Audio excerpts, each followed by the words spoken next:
There's an interesting little detail in our gospel today which I think is good for our reflection. We see Jesus again in conflict with the Jewish people, so much so that they're about to stone him. But then we hear, after Jesus gets out of this conflict, it says this, that Jesus went back across the Jordan to the place where John first baptized, and there he remained.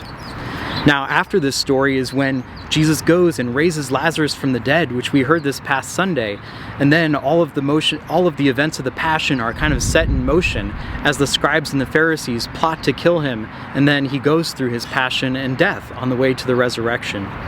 So we see Jesus, before going into that moment of conflict, reflecting or going back to the place where John baptized, which would have been the place where Jesus himself was baptized, which was the beginning of his public ministry.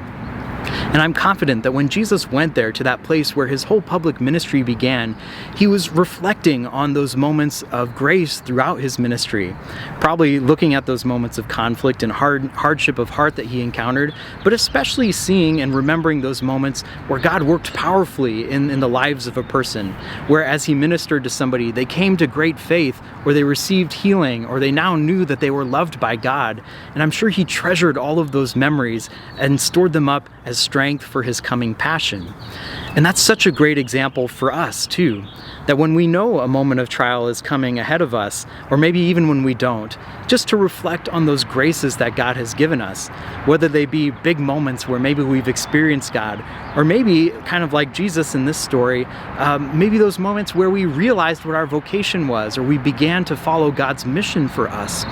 Now we can look back and reflect on those graces that we received so that we can have strength when those moments of trial and temptation come.